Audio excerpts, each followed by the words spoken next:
ছায়ের আস্তরণ, আকাশ ছুঁয়েছে 4 কিলোমিটার উঁচু ধোঁয়ার কুণ্ডলী, যেন নরকের দ্বার উন্মুক্ত হয়েছে। ইন্দোনেশিয়ার হালমাহেরায় ভয়াল আগ্নেয়গিরি মাউন্ট ইবু জেগে উঠেছে প্রবল ক্রোধে। লাভার নদী ধেয়ে আসছে, আতঙ্কে ঘরবাড়ি ছেড়ে ছুটছে মানুষ। কেন এত ভয়ঙ্কর হয়ে উঠল এই আগ্নেয়গিরি? এটা কি ধ্বংসের কোনো ইঙ্গিত? কি ঘটতে চলেছে এরপর? ধোঁয়া, লাভা আর আতঙ্কের বিস্ফোরণ। বুধবার সকালে ভয়াবহভাবে জেগে ওঠে মাউন্ট ইবু। বিরতিহীনভাবে উদ্গীরণ হতে থাকে ধোঁয়া ও উত্তপ্ত লাভার স্রোত। প্রত্যক্ষদর্শীরা জানান, আগ্নেয়গিরির জ্বালামুখ থেকে ধোঁয়ার কুণ্ডলী উঠে গেছে প্রায় 4 কিলোমিটার উচ্চতায়। আগুনের স্রোত আর উত্তপ্ত ছাই পাহাড়ের নিচে ছড়িয়ে পড়ছে। ইন্দোনেশিয়ার ভূতাত্ত্বিক সংস্থা জানিয়েছে 2025 সালে এ পর্যন্ত এই নিয়ে 5মবারের মতো সক্রিয় হলো মাউন্ট ইবু। তবে এবারে পরিস্থিতি অনেক বেশি বিপজ্জনক। ধোঁয়ার সঙ্গে উঠে আসছে রাশি রাশি ছাই। হাজার হাজার মানুষকে ঘরবাড়ি থেকে সরিয়ে নেওয়া হয়।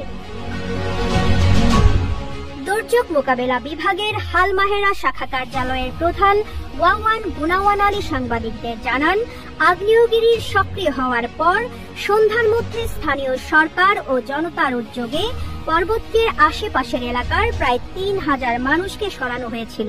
শুধু তাই নয়, ওই পর্বতের কাছাকাছি 5 গ্রামের সবাইকে সরানোর নির্দেশ দেওয়া হয়।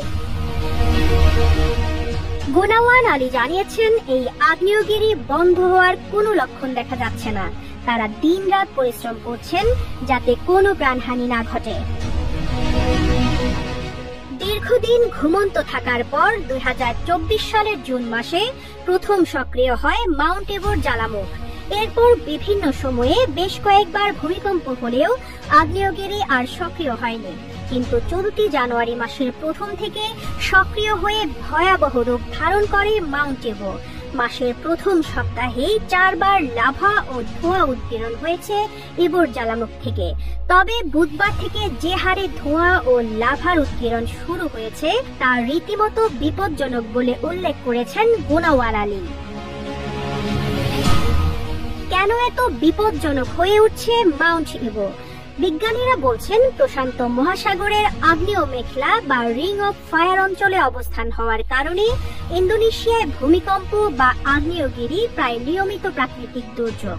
তবে মাউন্ট ইবুর মতো একটি বড় আগ্নেয়গিরি সক্রিয় হলে পুরো অঞ্চলে ভয়ানক প্রভাব পড়তে পারে। ইন্দোনেশিয়ার জিওলজিক্যাল এজেন্সি ইতোমধ্যে সর্বোচ্চ সতর্কতা জারি করেছে। স্থানীয় প্রশাসন রাত দিন কাজ করছে মানুষকে নিরাপদ রাখার জন্য। তবে দুর্বল অবকাঠামো ও দুর্গম পথের কারণে এই কাজ ব্যাহত হচ্ছে। ইন্দোনেশিয়ার মানুষের জন্য ভূমিকম্প বা আগ্নেয়গিরি নতুন কোনো ঘটনা নয়। গত বছর নভেম্বর মাসেই ইন্দোনেশিয়ার পর্যটন দ্বীপ নামে পরিচিত ফ্লোরেসে সক্রিয় হয়ে ওঠে জোড়া আগ্নেয় পর্বত লেউতোবে লেকি লেকি। এতে নিহত হয়েছিলেন অন্তত 9